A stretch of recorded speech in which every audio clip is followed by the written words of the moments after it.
Joseph, how's the offseason been for the team, just in general, especially incorporating a lot of new guys onto the roster? The offseason was great.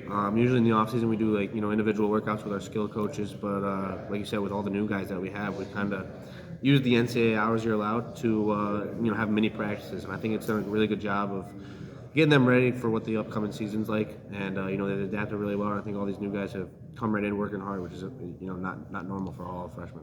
Yeah, it must have been like you replacing like the Boeheim brothers and just using a lot of scoring from last year. How has that been for you as a guard and as a leader on the team, just trying to incorporate a lot of these new guys into the new team? It's been good. It's a completely different team than last year. Last year we were, like you said, it was pretty scoring heavy, but we were top 20 on offense, but probably bottom 20 on defense. And we're looking to change that, get a bigger balance. We have a lot of athletes this year who can, make plays for other people, get in the lane and draw contact, finish through the lane, or kick it out, make an open play. So I think this team balances a lot more together, and the defense will be a lot better as well. Yeah, and how do you, on the defensive end, talk to your teammate about that? How do you incorporate them defensively? Offensively, I think you can just run some sets and plays, but defensively, so much about teamwork, positioning, scouting. Yeah, our zone is different than any other 2-3 zone that you'll find.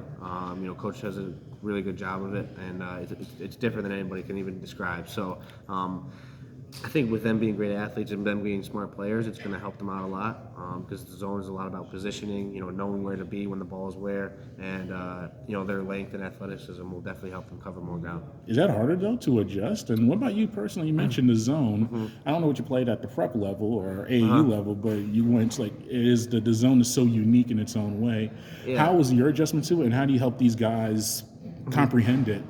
No, my adjustment was just like anybody's. It takes a little while. Yeah. And I think that was why, again, going back to the offseason, we had these mini practices where we were practicing the zone instead of the workouts because we had so many new guys coming in and they needed to learn it. But the zone, once you get it, you get it. And a lot of it's mostly about effort. You got to put in a maximum effort each and every second, covering ground from opposite wing to opposite wing, and just being able to move. So it takes a while, but we have veterans on the team who can help these guys out, and we've helped them out so far, and they've caught on quickly. And where do you see Syracuse this year, just as a landscape of the conference? It's obviously a storied program, but you have a lot of other storied programs in the ACC as well. Where do you see the team right now, just as far as competing for, I'm sure, championship level? For sure. Yeah, no, the ACC is always the best conference in the country, no matter what people say. Like you saw last year in the tournament, however many teams made the Elite Eight in the Final Four from the ACC. It's the same thing every year. It's just we're all competing each and every year. But I think we're going to be right there near the top. I'm really confident in this group, the freshman group, and mixing in with the veterans that we had. It's going to be a great mix. We're all looking forward to it. We all compete really hard, and we all like to win. So I think that's going to be a big thing for us. And honestly, what is it like playing for Coach Boeheim? We get so many, there's so many perspectives of it from the outside in. Obviously, a legend in the game. But as far as just on the one-on-one level, or just in the practice room or in the film room, it's just you guys in there. What's it like? No, it's unbelievable. He loves to win, and I think people kind of get that mixed up with sometimes what he says. But he really loves to win, and that was one of the main reasons I wanted to come play for him, because I love winning as well.